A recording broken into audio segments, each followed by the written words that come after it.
The pace at which Chinese brands are refreshing their vehicles is reaching a crazy pace. Just 18 months ago, the second generation of this car was launched.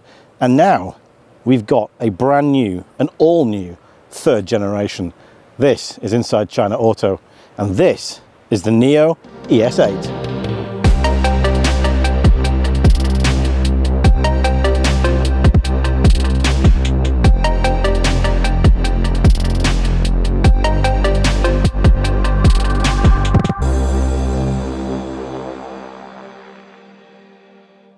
Yes, this is the NIO ES8, the third generation of the car that kicked it all off for NIO about 10 years ago. And actually, that car really paved the way for all of the premium electric and electrified SUVs that we have in China today. We didn't really have premium cars in China at that point, and NIO came out. They were intent on going up against the Germans at their own game, really making a premium car, and the first ES8 was very successful at that. And so committed to beating the Germans are NIO that they've already replaced the second generation of this car, which only came out last year, with this third generation version of the ES8. This now sits on the NT 3.0 platform, 900 volt. It's got a lot of the flagship tech that they have on the NIO ET9. This is, for the time being, NIO's flagship SUV until the new ES9 comes out probably next year. So we've got a lot of stuff to talk about on the ES8. We'll talk a little bit about the styling. This is the largest fully electric SUV that you can buy in China at longer than 5.2 meters long. It's got a 3.13 meter wheelbase, so a lot of space between the axles. And it's 1.8 meters tall. It's actually taller than me. Currently it's sunk down on its air suspension, so it looks a bit more mean, a bit more ground hugging, but on the road it's a little bit taller. And it does look a little bit slabby actually. If you look along the side here, the windows are totally flush along there. Apparently this has the largest glass house of any SUV in the segment. The sides are pretty large panels of metal as well. The doors go all the way to the bottom, and it's got NIO's new face at the front as well, which is a bit more, I would say, nose heavy than before. So the nose does tend to protrude a little bit more down at the bottom. So it does look a bit tall, a little bit ungainly from some angles, I would say, but overall, pretty grand SUV. It's got NIO's signature double dash daytime running lights, 333 diamond facets on there, which does seem to be a bit of a thing with China's premium SUVs at the moment. And of course, most large NIOs these days now have a big frunk because they've sorted out all of their kit under the bonnet, and this car is no different. There are two ways you can open the frunk on the ES8. You can talk to the car, like we did on the Xiaomi U7, or you can press this piezoelectric logo here, and then it all opens up electronically. Inside here we have 230 litres of space, so a massive amount of space in the front. Not the same as the Onvo L90 in that you can't really sit there with your legs out unless you put your bum all the way down there. But nevertheless, a very useful space with a shopping hook, 12V socket, and if your kids decide to climb in there and get stuck by themselves, there is a switch on the inside here to let them out. I did consider opening the video by doing that from inside the bonnet, but then I'm by myself in this field. If it didn't work, I'd probably be stuck here for quite a few days, which I don't really want. So there's your bonnet. Pretty big front end on this car. As you can see at the top of the screen, we have a LiDAR unit, and if you'll follow me around to the side, you'll see we also have another LiDAR unit down here, also a repeater on the other side. So 3 LiDAR units on this car. The 2 side ones are wide angle LiDAR units, so they can sense what's coming from high and low from the side. And that is a long-range LiDAR on the front that's looking at everything in front, because of course this car does come with all kinds of cameras and sensors to support NIO's urban and highway autonomous driving platform. We actually tested that in Beijing just this morning. You can see that video up in the top corner, or you can subscribe to the channel. Most people don't click that button, but if you do, you'll get more cars like this in your feed, and you'll get access to all of them as soon as they come out. So do consider pressing the subscribe button if you'd like to. We get more cameras on top, the same little devil horns up there on the car, and of course more cameras all along the side as well. We down here get 22-inch alloys. You can get 21-inch as standard. These are the sort of the flagship ones, let's say, so you can get the optional 20-inch wheels on there. Pretty cool looking those, two-tone design, multi-spokes. I always think multi-spokes look very good, and we've got 4-pot brake calipers at the front to help this car stop on a dime. Interestingly, by the way, this car does not have rear wheel steering, yet it does have a very tight turning radius of about 5.8 8 meters, I think, from memory, because the front axle steers really quite sharply, so it detects it in U-turn mode, gives you a bit more angle, and gives you a nice tight turning circle. So a good thing for a car of this size. And it's got pretty cool suspension too. We get multi-link suspension on the front and on the rear. Not sure I've ever seen it on the front before, but there you go, multi-link suspension on the front. We have the air suspension as well, which is standard on all versions of this car, can raise and lower the car by about 50 millimeters. It's got maximum travel of 100 millimeters because it's got the Skyride software in there that is supposed to make the ride super smooth, like it does on the ET9. So all of that stuff there. We got our pop-out door handles as well. You can press this button here and they'll stick out. Nice mechanical door handles. Again, they will pass China's new regulations. We get double glazing on the front and on the first 2 rows of the car as well. And yeah, we also get a bit of chrome. It all looks pretty nice along the side of the car. Let's check out the boot. At the rear, NIO has adjusted their design language a little bit. Rather than going for their slim tail lamp with fatter ends on it, here we've got one sort of solid width bar all the way across there with some extra details in there. They call this their super red tail light, and it does look pretty nice at night time, shines really quite brightly, very attractive. But other than that, not really a lot of styling to talk about. A few bits of chrome here and there. We can get a tow ball, I believe, on this car as well. We get a rear window wiper under this rear spoiler, and we get a very high rear view camera as well, which actually just towers down on all the other cars behind it. That's because we get a digital rear view mirror as well. There is another camera under here for your 360-degree parking. And actually, this car is available as a 6-seater or as a 7-seater, and most of the reviews you'll have seen of this car, if you've seen any, will be of the 6-seater. We've got the 7-seater today. Inside here, even with our 3rd row seats up and all the way back, because they can move forwards and backwards and adjust their backrest angle, we get 547 litres in this boot. I'm going to show you how big that is with my massive suitcase. So this boot floor is actually double height. I've got it on the highest setting at the moment. I can drop that in there, comfortably closes with the boot lid, so loads of space. If I want to get a bit more space, I can lift this rear floor up, maybe get another big suitcase in there under the floor, or I can lower the boot floor as well, put it on the lower setting, and we've got a little bit more space in there. You might even get 2 of them stood up side by side in there. So loads of space in the back, 777 litres before we've even moved any of the seats out the way. If we fold our 2nd row seat out of the way, we can select that here on our little switch. We can go on the 3rd row setting there. Let me put it on the left side as well. We now get 1,561 litres of space. So again, tons of space in the back of the ES8. And because we've got the 7-seater, we can fold down our 2nd row as well, also via the buttons here, and get over 3,000 litres of space, about 3,200 litres of space, which is just a ridiculous amount of storage.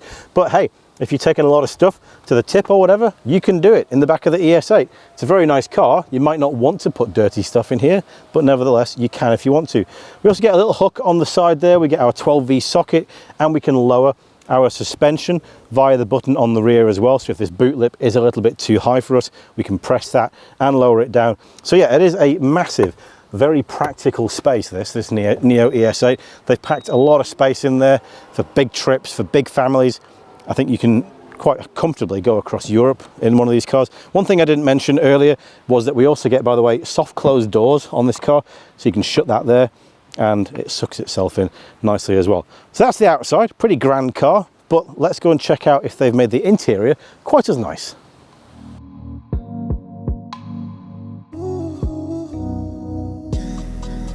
As you would expect in a NIO flagship SUV, we get a super premium interior, one that I would say is not even on a par with the German premium brands. I would say it's even better because, I mean, literally there is no plastic to be found anywhere here on places where you can touch.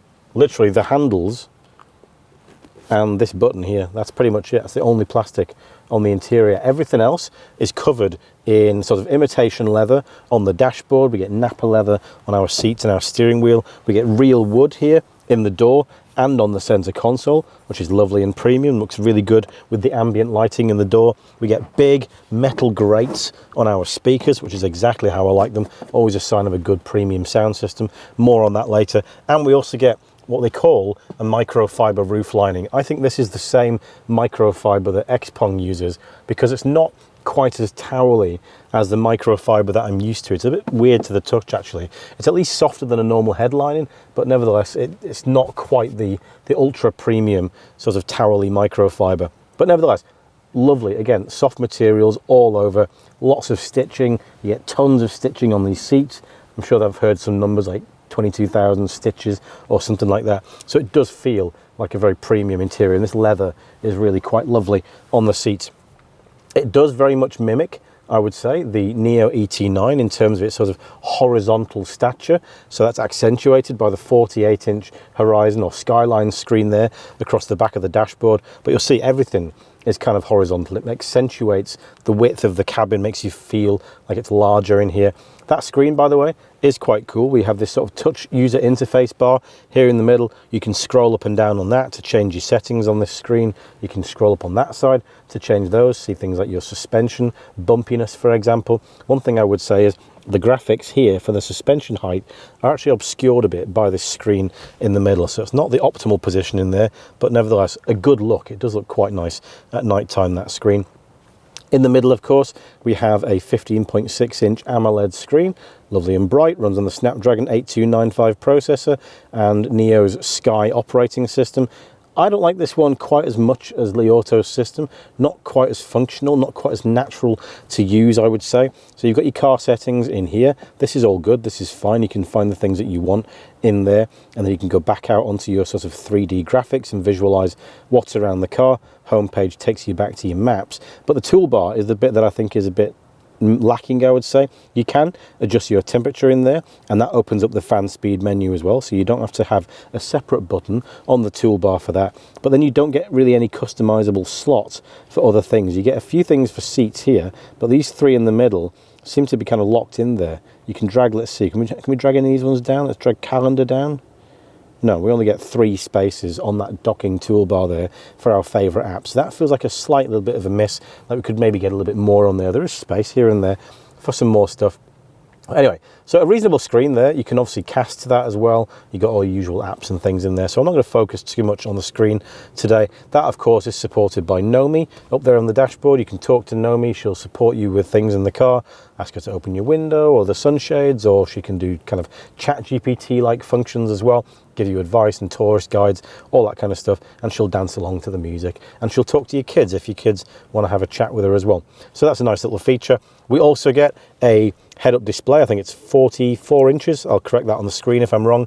Good large head-up display, gives you a nice big image on there, better than it was, I would say, in the Li Auto i6 that I drove recently. It's a little bit clearer and a little bit larger at the same time. And that's pretty much it for our screens, apart from the digital rear view mirror that I mentioned earlier. You can also press that button to go to a normal mirror if you prefer. Now, all of that sort of infotainment system is supported by a 27 speaker NIO Lyra audio sound system, 2,600 watts, more at peak power, they say, something like 4,000 watts. It's a very good sound system. As I mentioned, you get the lovely sort of metal grates on the speakers, but it's an 8.1.4.2 surround sound system, so you can enjoy movies on this screen and another one in the back. We'll get onto that shortly. But a really good, I think it's a self-developed audio system actually by NIO, gives you some really good clarity. And again, it's a good premium audio system for a car of this price point. Let's talk a little bit about the seats. The driver's seat is 18-way adjustable, so tons of flexibility here. You get base cushion extension, good base cushion angle support as well. The only thing I would say is I like to sit really low down in the front seat, and that means that my knees need to be a bit higher. We don't quite get enough base cushion tilt angle support if you sit low down, so you have to lift the seat up a little bit. That means you've got to move the steering wheel higher so that you can still see this screen here. I found that I just didn't feel totally optimum in terms of my driving position. I've got a bit more used to it over the last couple of days, but I did find the seats to be a bit firmer as well than on the Li Auto i6 that I drove. Again, not uncomfortable, they're certainly fine. They don't get quite the same bolsters as the i6, which kind of wrap around you and give you a big hug. They're much more shallow, but I would say they are comfortable. I mean, they are nice seats. There's probably not too much to complain about. I would just say the Li Auto ones are a little bit softer in my personal opinion. But we do, as I said, get 18-way adjustability on my seat. The passenger seat gets 20-way adjustability and also comes with a zero gravity mode too. So that seat can recline fully, lay back and have a very chilled out time in the front passenger seat. You'll notice, by the way, we don't have a glove box down there. So NIO, like on the ET9, has done away with the glove box. Instead, they've given us other storage areas around the car. So we get phone storage area in the doors, really large, deep door bins as well on both sides. A big space under the dashboard here, which also includes 3 fragrance pots as well. So you can make the car smell nice. I'll try and put that back in the hole again now when I can't see it. There we go. And we also get a bit of storage space in the center console here with twin 18-watt USB-C sockets and a 220-volt socket in there as well, if you want to plug in something that requires a bit more power. We also get twin 50-watt ventilated wireless chargers in the center, of course a pair of cup holders, and that touch bar just behind there. We also get heating, ventilation, and 10-point massage, so backrest massage on these front seats here. We do get, I think, a little bit more massage in the back, but only on the 6-seat version. So yeah, overall, it is a very premium car. Lots of things feel very lovely. It's excellent to the touch all over. It's built really well. The panel gaps are all lovely and tight, which is great. It does very much feel like a premium car. We also get, by the way, headrest speakers too, so you can just get the audio through there with that sound system if you don't want to disturb everybody else in the car. But yeah, I do think it's a very, very nice car, this. I think it feels very premium in the front. Now let's check out that third row. Sorry, no, let's start with the second row, which has 3 seats in it. That's what I meant. In the second row, as you can see, we have a bench of 3, rather than in the 6-seater version, where you get 2 separate seats here with multi-way adjustability. If you want to see how they work, do check out the other videos of this car. If you want to see how the 7-seat works, let's have a talk about that now. As you can see, they are very spacious and comfortable seats. The middle seat is a little bit narrower than the 2 outer seats, but they are reasonably well sculpted, so plenty comfortable.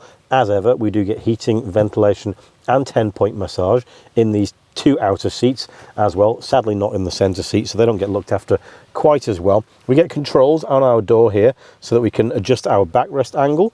We can also move our seats forwards and backwards as we like. And on my side, that's why I put the cameras on this side, we also get a queen seat mode. Now, annoyingly, NIO doesn't activate queen seat mode in the same way that the Li Auto system did. So instead, I have to go into this 8-inch screen down here and click fold seat. That moves our front seat out of the way. I'll now lift up my leg rest and fold down the leg rest on the back of the front seat. Maybe I'll wait until that's fully down. So as you can see, I get a semi-queen seat on the back on this side of the rear. There we go. So let's drop that down like that. As you can see, I can now chill out quite a bit in the back of this car and also relax. That seat is fully out of the way. Even from the driver's seat, you can still see the mirror, so no problems there. So again, a nice little function here. If you have someone special in your life who wants to lay down in the back seat of their car, they can do so. That's a little bit of a clunky way of doing it. I would have liked to have been able to do that with one simple shot, but I don't seem to understand the correct terminology to make the car do that all in one go. So let's reset that front seat, get that back to normal. Once again, I think we are as we should be.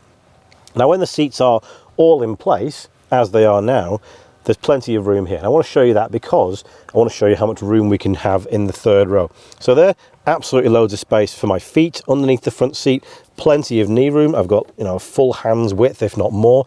There, loads of headroom, as in the front. One thing I would say actually is this car might even be slightly too tall. There's just loads of headroom, no matter which seat you sat in. It doesn't feel like it needs to be quite as big as this, if I'm honest with you. But yeah, loads of space, which is great. We also get on the back of this front seat here, a sturdy tray table. That's only on my side, not on the other side.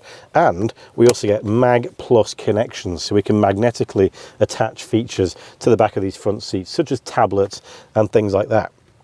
I did mention that we also get a screen in the back of the car. We get an 8-inch screen down here. As I mentioned, you can do lighting in here, you can do the sunshades, things like that. You can control the 5-zone climate control That's right, 5-zone, so 2 zones in the second row and a 5th zone in the rear as well. You can also control video and stuff like that. You can also open our 8.8 litre fridge, which is great. You can keep things cool, you can put ice creams in there, keep those frozen, or you can heat them up as well, up to 50 or 55 degrees, I think it is, which is great. But this screen also allows us to open up our 21.4 inch screen from the ceiling. So very much like in the Li Auto i6, a large 21.4 inch screen in the back.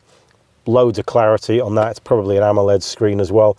And of course you get all these different functionalities, your movies and apps and kids stuff and things like that. You can even go on the maps, and you can also get a remote control as well to control all of that if you like to. So a lovely big screen up there on the roof. Another thing on the roof, we get more speakers up here as part of that sound system, little cameras in there so we can do selfie modes, and we get a pair of vanity mirrors for the second row as well, so we can also do our makeup and keep ourselves looking pretty in the back of the ES8. So yeah, we also, one more thing before I go, we also get a sunshade. This is easier to use than the one on the Li Auto because there's only one place to hook it onto rather than two, so it's a little bit more easy to do so. We get vents in the B pillars there as well to keep us nice and cool, and some hooks to hang our coats on. Lovely lights up there, and our big panoramic sunroof. And in the center here we also get a fold down armrest with a pair of cup holders and twin USB-C 60-watt sockets in there as well. And press this button on the back and you can drop that down if you want to get skis through the back of the car or something like that.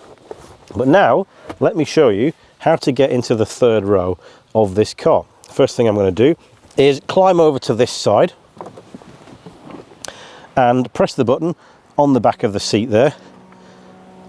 Let me see if you can see that. So that's a sign there of how much space we've got in that gap. Now I'm going to reset the cameras and show you what the third row seats look like. Now obviously these seats were a little bit further forward, but still loads of space and plenty of room to extend them. Here in the third row, easily get a good 2 fingers worth of knee room in there, so plenty of space, good amount of headroom as well, a little bit closer to the roof but not bad, and quite good thigh support actually, considerably better than that in the Tesla Model Y that we drove, because this is a considerably bigger car. So once we're in, we also get the ability to slide our base cushion further forward or further backwards if we want to have more space in the boot. We can also lay our backrest forwards and backwards a little bit as well to lay back a bit more. We also get heating on these 2 rear seats, and we get a USB-C socket on both sides to charge our phone as well. That's a 60-watt USB-C socket and a little cup holder. And the other thing is, there is no plastic back here. We get real wood even here in the back of the car, and everything else is soft touch. Usually a lot of brands put a bit of plastic somewhere in the third row. No plastic here. Everything is premium all the way around. So a very, very luxurious feeling car, this one. As I said, if I move that seat slightly further forward, I would have even more space. Now I can press a button there to make it do that. Now I can lay it back. There you go. Now you can see just how much more room I have. And that seat there has still got plenty of space. The seat's actually returning to where it was now, which is nice. But yeah, a good amount of space in the back of this car, quite clearly. And we get our 5-zone climate control, so we get vents in the C-pillar there, and of course plenty of light through that panoramic roof. So yeah, actually pretty impressive third row, this.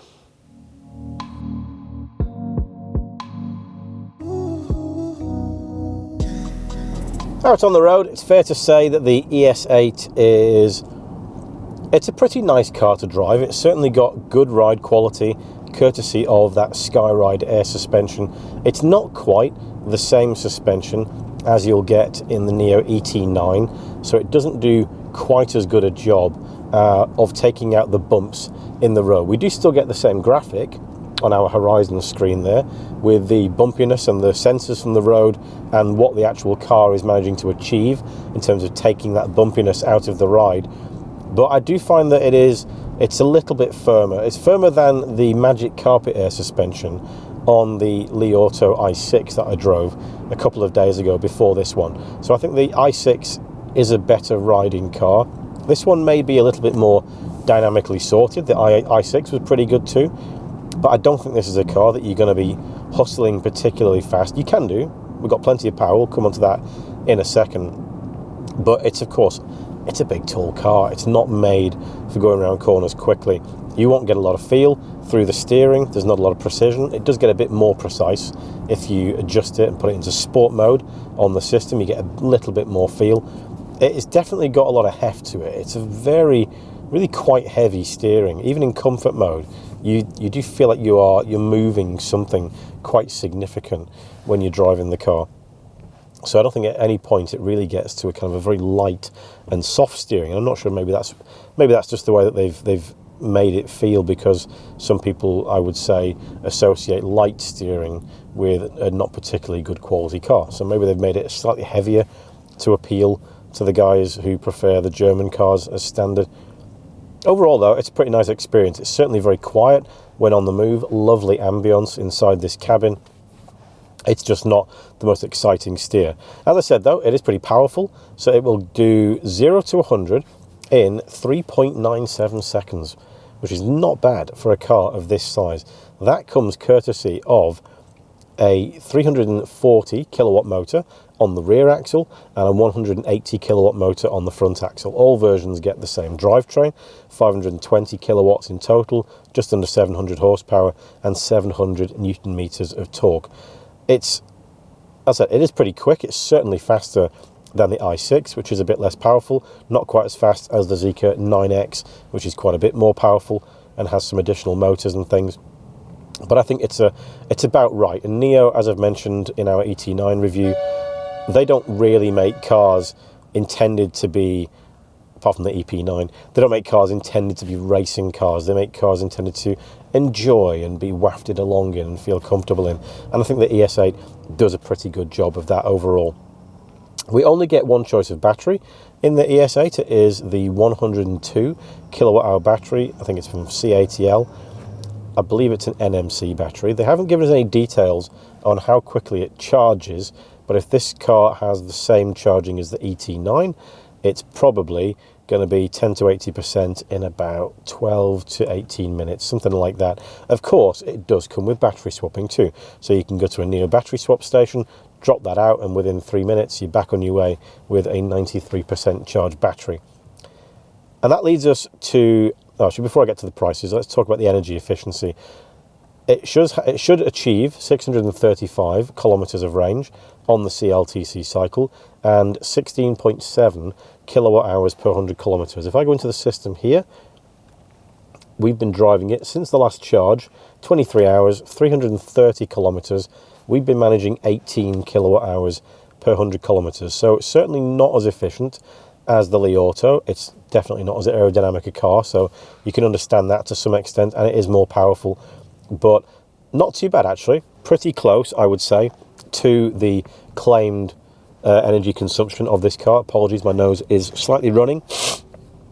But yeah, let's talk a little bit about the battery swapping and the prices, because NIO has tried very stringently to avoid making their cars more affordable so that they could sell more, because the market is so competitive here in China. The ES8 marks a change in direction there. So if you buy the car with the battery, you get the 6 or 7 seat editions in luxury variant for 406,800 RMB. That's about £42,000. I'll put currency translations on the screen. That's not bad. It's quite a bit cheaper than the Zeekr 9X.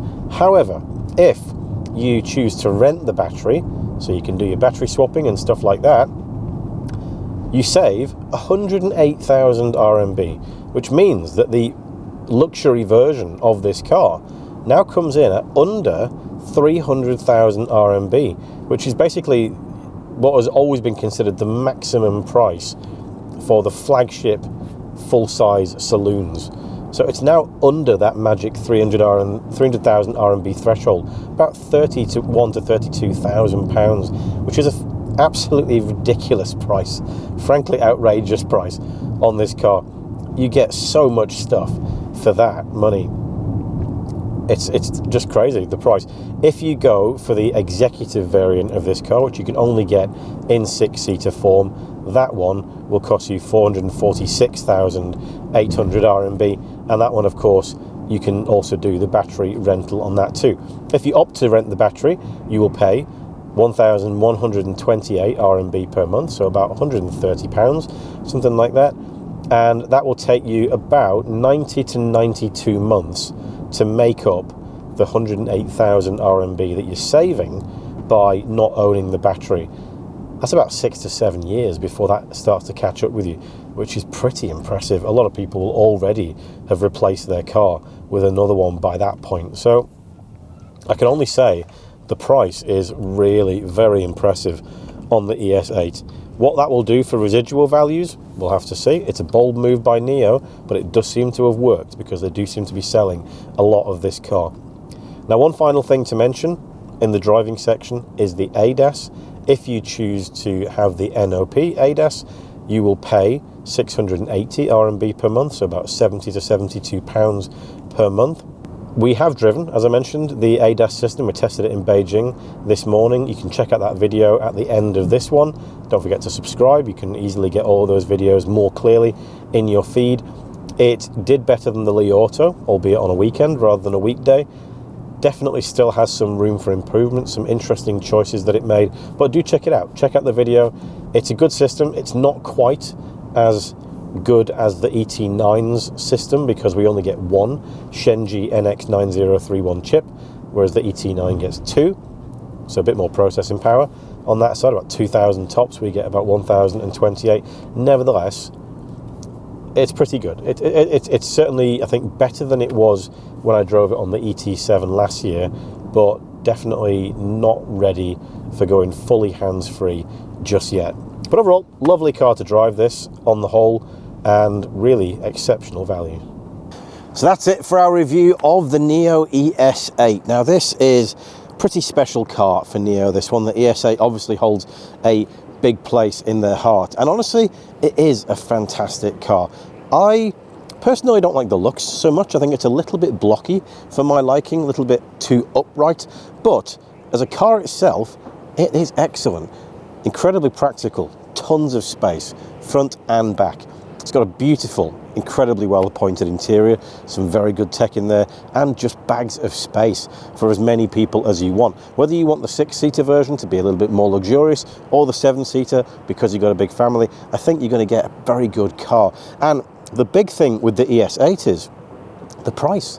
This thing comes with a ridiculously low price tag, particularly if you get it with the battery rental option, which is, honestly, I don't understand why you wouldn't do that. You get so much car for the money if you go for the battery rental option. I can very much see why NIO are doing very well with this one, why they're selling more cars. Maybe they've finally found that recipe that will get them consistently good sales. And maybe after all, it was just lowering the price a bit. Who knows? But no, excellent car this, absolutely love it. I do think it will do pretty well if it goes outside of China, but as and when that happens, we don't know. Thank you very much for watching. If you do, thank you for subscribing. If you like the video, give it a thumbs up so more people can see the great cars coming out of China. And as ever, we'll catch you next time.